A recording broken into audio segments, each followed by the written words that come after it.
আজকের আলোচ্য বিষয় হল ধীবর বৃত্তান্ত নাটকের লাইন বা লাইন আলোচনা, যেটা কালিদাস লিখেছিলেন এবং এটাকে তর্জমা করেছিলেন সত্যনারায়ণ চক্রবর্তী। দেখো, এই নাটকটাকে পড়তে গেলে আমাদের মেন 4টা চরিত্র প্রাথমিকভাবে মনে রাখতে হবে। এই বইটা পড়তে গেলে লাইন বাই লাইন প্রথমত দেখব যে নগর রক্ষায় নিয়োজিত ছিলেন রাজসেবক, আরও ছিলেন রাজসেবকের সঙ্গে রাজার দ্বারা নিয়োজিত 2 রক্ষী। এখানে প্রথম রক্ষী এবং দ্বিতীয় রক্ষী বলে সম্বোধন করা হয়েছে।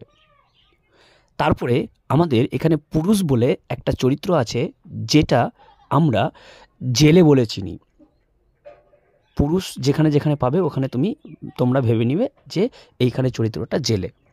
তো দেখো, আমি দেরি না করে শুরু করছি লাইন বাই লাইন, তোমরা দেখো।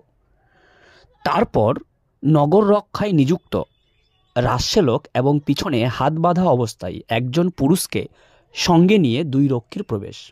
এটাকে যদি আমি স্টেজ ভাবি বা নাটক হচ্ছে যেমন মঞ্চে, তাহলে দেখলাম কি যে নগর রক্ষায় নিযুক্ত যে রাজসেবক এবং পিছনে হাত বাঁধা অবস্থায় আসছেন একজন পুরুষ, যে পুরুষকে নিয়ে আসছেন 2 রক্ষী সঙ্গে করে। তারপরে দেখো 2 রক্ষী একসঙ্গে বলে উঠছে, তাড়না করে বা অত্যাচারিত স্বভাবে বলে উঠল, ওরে বেটা চোর, বল মণিখচিত রাজার নাম খোদাই করা এই আংটি তুই কোথায় পেলি? জিজ্ঞাসা করছে ওই পুরুষটাকে, অর্থাৎ জেলেটাকে জিজ্ঞাসা করছে। এবার পুরুষ অর্থাৎ এই জেলেটা বলছে ভয় পাওয়ার অভিনয় করে, আপনারা শান্ত হন, আমি এরকম কাজ অর্থাৎ চুরি করিনি। ওই 2 রক্ষীকে বলে বোঝাচ্ছেন এবং রাজসেবককেও বলে বোঝাচ্ছেন পুরুষ যে না, আমি এরকম চুরি করিনি, ভয় পাওয়ার অভিনয় করে বা ভয়ে বলছেন। তারপরে প্রথম রক্ষী বলে উঠলেন, তবে কি তোকে সদ্ব্রাহ্মণ বিবেচনা করে রাজা এটা দান করেছেন? প্রথম রক্ষী বলছে যে রাজা কি তোকে এটা ব্রাহ্মণ ভেবে দান করেছে নাকি? আগেকার দিনে ব্রাহ্মণদের রাজারা কিন্তু দান করতেন। তারপরে পুরুষ বলে উঠছে, দেখো, আপনারা অনুগ্রহ করে শুনুন, আমি একজন জেলে, শক্রাবতারে থাকি। এই পুরুষ অর্থাৎ জেলে বলছে, দয়া করে শুনুন, আমি একজন জেলে কাকে বলে জানা আছে তোমাদের, যে মাছ ধরে তাদেরকে আমরা জেলে বলবো। আর এই জেলে শক্রাবতারে থাকে। দ্বিতীয় রক্ষী বলছে, বেটা বাটপার, আমরা কি তোর জাতির কথা জিজ্ঞাসা করেছি? মানে বাটপার বলতে লুটেরা, বলছে লুটেরা কোথাকার, আমরা কি তোর জাতির কথা জিজ্ঞাসা করেছি? তুই কি করিস সেটা কি আমরা বলেছি? শ্যালক বলছে, সূচক, একে পূর্বাপর সব বলতে দাও, মধ্যে বাধা দিও না। এখানে শ্যালক সূচককে বলছে, অর্থাৎ সূচক বলতে আমরা জানি প্রথম রক্ষী, মানে প্রথম রক্ষী যে তিনি হচ্ছেন সূচক এবং দ্বিতীয় রক্ষী যে তার নাম হচ্ছে জানুক। 2 রক্ষী বলছে, এবার দেখো কি, তা আপনি যা আদেশ করেন, বল কি বলছিলি? এখানে আমরা যদি দেখি তাহলে শ্যালকের কথাই বললেন যে আপনি যা আদেশ করেন, বলছে আপনি যা আদেশ করছেন বলেন কি। তারপরে আবার ওই জেলেকে বলছে, বল কি বলছিলি। মানে এখানে 2টো ভাষা 2 রকম হয়ে যাচ্ছে। যেমন শ্যালককে উদ্দেশ্য করে বলছে, আচ্ছা আপনি যা আদেশ করেন, মানে অনুগ্রহ করে বা দয়ার সুরে কিন্তু বলছে ওদেরকে। আর এদিকে আবার জেলেকে বলছে, বল কি বলছিলি। জেলেকে বলছে, কি বলছিলিস বল। পুরুষ আবার বলতে চাইছে বা বলছে, পুরুষ অর্থাৎ জেলে, আমি জাল, বড়শি ইত্যাদি নানা উপায়ে মাছ ধরে সংসার চালাই। শ্যালক হেসে উঠে বলছেন, তা তোর জীবিকা বেশ পবিত্র বলতে হয় দেখছি, মানে তোর যে জীবিকা সেটা তো বেশ পবিত্র বলতে হয় মনে হচ্ছে। পুরুষ বলছে, শুনুন মহাশয়, আমি এরকম বলবেন না। যে বৃত্তি নিয়ে যে মানুষ জন্মেছে সেই বৃত্তি নিন্দনীয় হলেও তা পরিত্যাগ করা উচিত নয়। বেদজ্ঞ ব্রাহ্মণ স্বভাবে দয়াপরায়ণ হলেও যজ্ঞীয় পশুবধের সময় নির্দয় থাকতে হয়। মানে আগেকার দিনে মানে যদি কেউ কোনো ঘরে জন্মেছে তাহলে তাকে সেই ঘরের বৃত্তি বা কাজ নিয়েই কিন্তু তাকে থাকতে হতো। অর্থাৎ যদি কেউ মুচির ঘরে জন্মেছে তাকে তার পরবর্তী জেনারেশন কিন্তু মুচি হয়েই কিন্তু চলতো পৃথিবীতে। তো এখানে বলছে যে আমি যেহেতু জেলে হয়ে জন্মেছি তাহলে আমার সেটা কাজটা, জেলের কাজটা নিন্দনীয় হলেও সেটা কিন্তু পরিত্যাগ বা ত্যাগ করা কিন্তু উচিত নয়। যেমন একটা উদাহরণ দিয়েও বলেছেন যে বেদজ্ঞ ব্রাহ্মণ স্বভাবে, মানে ব্রাহ্মণ জানার পরেও বা এখানে বলবো যে বেদ জানা ব্রাহ্মণও অনেক সময় পশু মানে যজ্ঞের যে পশুবধের সময় বা বলির সময় তাকে কিন্তু নির্দয় থাকতে হন বা চুপচাপ থাকতে হন। শ্যালক বলছে তারপর শ্যালক বলে উঠল, বল তারপরে কি? আবার পুরুষ বলছে, একদিন একটা রুই মাছ যখন আমি খণ্ড খণ্ড করে কাটলাম তখন সেই মাছের পেটের মধ্যে মণিমুক্তায় ঝলমলে এই আংটিটা দেখতে পেলাম। পরে সেই আংটিটা বিক্রি করার জন্য যখন লোককে দেখাচ্ছিলাম তখন আপনারা আমায় ধরলেন। এখন মারতে হয় মারুন, ছেড়ে দিতে হয় ছেড়ে দিন। কিভাবে এই আংটিটি আমার কাছে এলো তা বললাম। ব্যাস, বলছে রুই মাছকে একদিন খণ্ড খণ্ড করে যখন কাটছিলাম তখনই কিন্তু এই মাছের পেট থেকে এই আংটিটা বেরোলো। আমি তোমাদের আগের ভিডিওতে কিন্তু আমি বলেছি যে আংটিটার ব্যাপারে এবং রাজার ব্যাপারে এবং কেমন কার কাছ থেকে আংটিটা কেমন হারিয়েছে তোমরা আগের ভিডিওটা দেখে আসতে পারলে খুব ভালো হয়। দেখো তারপরে শ্যালক বলছে, জানুক এর গা থেকে কাঁচা মাংসের গন্ধ আসছে, এ অবশ্যই গোসাপ খাওয়া জেলে হবে। তবে আংটিটি পাওয়ার ব্যাপারে যা বলল তা একবার অনুসন্ধান করে দেখতে হবে। মানে শ্যালক জানুককে বলছে, অর্থাৎ জানুক বলতে কে বলতো? জানুক বলতে আমাদের দ্বিতীয় রক্ষীকে বলছে যে এর গা থেকে না কাঁচা মাংসের গন্ধ বেরোচ্ছে, এ হয়তো বা গোসাপ। তবে আংটিটি পাওয়ার ব্যাপারে যা বলল তা একবার অনুসন্ধান করে দেখতে হবে। সুতরাং রাজবাড়িতেই যাই। শ্যালক বলছে তাহলে আংটিটি পাওয়ার ব্যাপারে যা বললেন এই ধীবর অর্থাৎ জেলে অর্থাৎ এই লোকটা বা পুরুষ, তাহলে আমরা অনুসন্ধান করতে রাজবাড়িতেই যাওয়া উচিত। চলো দেখি রাজবাড়িতেই যাই। দুই রক্ষী একসঙ্গে বলে উঠছে, তবে তাই হোক, চল রে গাট কাটা। এখানে গাট কাটা বলতে আমরা পরের ট্যাগ থেকে যে টাকা বের করে অর্থাৎ পকেটমার বলতে পারি। তাহলে পকেটমার বলেও সম্বোধন করেছেন কে? এই দুই রক্ষী একসঙ্গে। তাহলে প্রশ্ন আসতে পারে, চল রে গাট কাটা এ কথা কে বলেছে?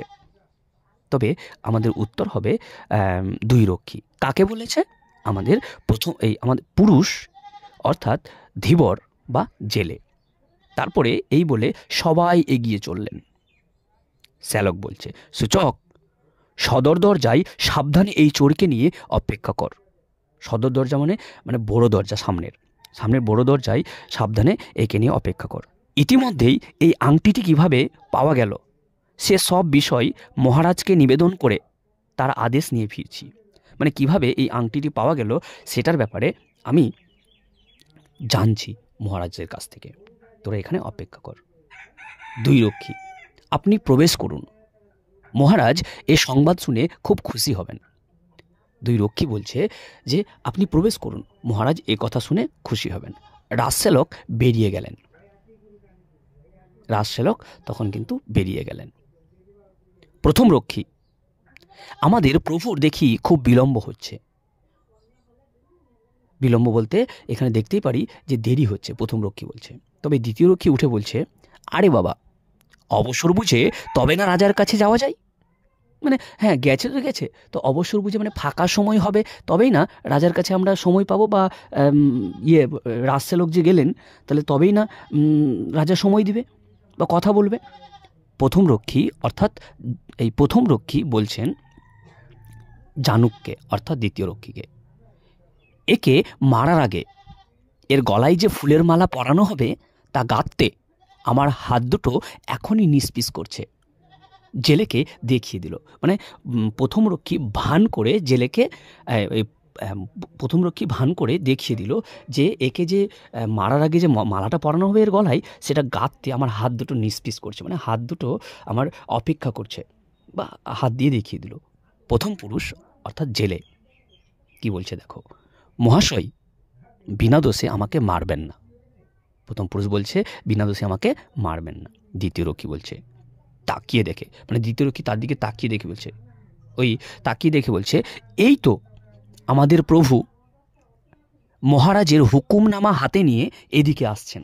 বলছে এই তো আমাদের প্রভু এই মহারাজের হুকুমনামা নিয়ে এই দিকে চলে আসছেন। হয় তোকে শকুনি দিয়ে খাওয়ানো হবে, না হয় গরু দিয়ে খাওয়ানো, এই কুকুর দিয়ে খাওয়ানো হবে। সরি, বলছে ওই একে উদ্দেশ্য করে বলছে, অর্থাৎ জেলেটাকে উদ্দেশ্য করে বলছে, হয় তোকে শকুনি দিয়ে খাওয়ানো হবে, না হয় তোকে কুকুর দিয়ে খাওয়ানো হবে। রাজসেবক প্রবেশ করলেন। রাজসেবক প্রবেশ করলেন। শ্যালক বলছেন সূচককে, এই জেলেকে ছেড়ে দাও। আংটিটি পাওয়ার ব্যাপারে এ যা বলেছে তা সব সত্যি বলে প্রমাণিত হয়েছে। শ্যালক সূচককে অর্থাৎ প্রথম রক্ষীকে বললেন, আচ্ছা একে ছেড়ে দাও, আংটিটার মানে পাওয়ার ব্যাপারে যা কিছু ইনি বলেছেন অর্থাৎ জেলে বলেছেন, তাহলে সব কিছুই সত্য বলে প্রমাণিত হয়েছে। সূচক বলছে, তা প্রভু যা আদেশ করেন। সূচক বলে উঠল, প্রভু আপনি যা আদেশ করেন সেটাই করতে হবে, করব। দ্বিতীয় রক্ষী বলছে, এই জেলে জমের বাড়ি গিয়ে আবার ফিরে এলো। জেলের হাতের বাঁধন খুলে দিল। দ্বিতীয় রক্ষী জেলের হাতের বাঁধন খুলে দিতে বললেন যে এই জেলে জমের বাড়িতে গিয়ে আবার ফিরে এলো, অর্থাৎ মরতে মরতে বেঁচে গেল। প্রাণ কাড়তে বা প্রাণ নিতে আসে কে? জম। ঠিক আছে, তো জমের বাড়িতে গিয়ে অর্থাৎ মৃত্যুর ঘরে গিয়ে আবার ফিরে এলো এই জেলে। পুরুষ বলছে অর্থাৎ জেলে বলছে, শ্যালককে প্রণাম করে, শ্যালককে প্রণাম করলো। শ্যালক যে আসলো তখন প্রণাম করলেন। প্রভু আজ আমার সংসার চলবে কিভাবে? শ্যালককে বলছে যে প্রভু আজ আমার সংসার চলবে কিভাবে, আমি তো দিন আনি দিন খাই, আমি মাছ ধরে সংসার চালাই। আর শ্যালক বলছে, মহারাজ আংটিটির মূল্যের সমপরিমাণ এই অর্থ খুশি হয়ে তোমায় দিয়েছেন। জেলেকে টাকা দিলেন। তাহলে রাজসেবক জেলেকে টাকা দিলেন আর বললেন যে মহারাজ অর্থাৎ রাজা আপনাকে আংটিটির সমদাম মানে সমান দামে টাকা আপনাকে দিয়েছেন। এবার পুরুষ বলছে, প্রণাম করে গ্রহণ করলেন। প্রভু অনুগৃহীত হলাম। বলছে প্রভু আমি অনুগৃহীত হলাম। সূচক অর্থাৎ প্রথম রক্ষী বলছে, এ কি যাতা অনুগ্রহ? এ যে শুল থেকে নামিয়ে একেবারে হাতির পিঠে চড়িয়ে দেওয়া হলো। বলছে একে শুল থেকে, শুল অর্থাৎ আমরা যদি দেখি শুল হচ্ছে আমাদের এখানে যদি দেখি মৃত্যুর প্রতীক, মানে শুলের মাধ্যমে কিন্তু মৃত্যু দেওয়া হয়। তো বলছে মৃত্যুর ঘরে না গিয়ে একে একবারে হাতির পিঠে চড়িয়ে দেওয়া হলো। মানে ভালো হাতি তো আমরা ভালোর প্রতীক হিসাবে বলছি, বা হাতিতে ভালো লোকেরা চড়ে বেড়ায় এটা বলতে পারি। তো এবারে শুল থেকে নামিয়ে অর্থাৎ মৃত্যুর ঘর থেকে নামিয়ে একবারে একে উচ্চ মর্যাদা দেওয়া হলো, অর্থাৎ অনেকগুলো টাকা দেওয়া হলো, সেটাকে উদ্দেশ্য করে বলছে। জানুক বলছে, হুজুর যে পরিমাণ পারিতোষিক দেখছি তাতেই বোঝা যাচ্ছে সেই আংটিটি রাজার খুব প্রিয় ছিল। মানে যে পরিমাণ আমরা পুরস্কার দেখছি, পারিতোষিক অর্থাৎ পুরস্কার দেখছি, তাতেই বোঝা যাচ্ছে যে এই আংটিটা রাজার না খুব প্রিয় ছিল। শ্যালক বলছে, দামি রত্ন বসানো বলেই আংটিটা রাজার কাছে মূল্যবান মনে হয়েছে এমনটা আমার মনে হয় না। শ্যালক বলছে যে নামি দামি মূল্য মানে রত্ন বসানো আছে, তাই কিন্তু রাজার কাছে এটা মানে যে মূল্যবান সেটা আমার মনে হলো না। রাজাকে দেখে আমার মনে হলো না। সেই আংটিটি দেখে মহারাজের কোনো প্রিয়জনের কথা মনে পড়েছে। স্বভাবত গম্ভীর প্রকৃতির হলেও মুহূর্তের জন্য রাজা বিহ্বলভাবে চেয়ে রইলেন। তার মানে এই আংটিটা দেখে রাজার কোনো না কোনো প্রিয়জনের কথা মনে পড়েছে। তোমরা বলো তো কোন প্রিয়জনের কথা মনে পড়তে পারে এই আংটিটা দেখে? শকুন্তলার কথা মনে পড়েছে। তারপরে বলছে রাজা না গম্ভীর প্রকৃতির হলেও তিনি কিন্তু একদম বিহ্বলভাবে চেয়ে রইলেন বা তাকিয়ে থাকলেন। সূচক অর্থাৎ প্রথম রক্ষী বলছে, তাহলে আপনি মহারাজের একটা সেবা করলেন বলতে হয়। জেলেকে উদ্দেশ্য করে বলছে যে আপনি মহারাজের একটা কি করলেন? সেবা করলেন। তখনই দ্বিতীয় রক্ষী অর্থাৎ জানুক বলছে, তার চেয়ে বল এই জেলের সেবা করলেন। জেলেকে হিংসায় ভরা দৃষ্টিতে দেখলেন।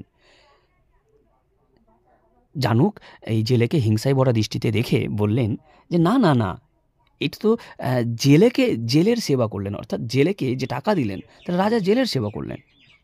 পুরুষ অর্থাৎ জেলে বলছে, মহাশয় এই পারিতোষিকের অর্ধেক আপনাদের ফুলের দাম হিসেবে দিচ্ছি। পুরুষটা বলছে, মানে ওইও ব্যঙ্গ করার সুযোগ পেয়ে গেল। এখন বলছে, আপনারা যে ফুল কিনবেন বলছিলেন, গাঁথার জন্য হাত দুটো নিষ্পিস করছিল, সেই ফুলের দাম হিসেবে আমি পারিতোষিকের অর্ধেক অর্থাৎ পুরস্কারের অর্ধেকটা আপনাদেরই দিয়ে দিচ্ছি। জানুক বলছে, এটা তুমি ঠিকই বলেছ। তারপরে শ্যালক শেষমেশ বলে উঠছে, শোনো ধীবর, এখন থেকে তুমি আমার একজন বিশিষ্ট প্রিয় বন্ধু হলে। ব্যাস, এখান থেকেই আজকের আলোচনা শেষ। এবং মনে রাখবে, এটা তর্জমা অর্থাৎ অনুবাদ করেছেন Satyanarayan Chakraborty. Thank you, all the best.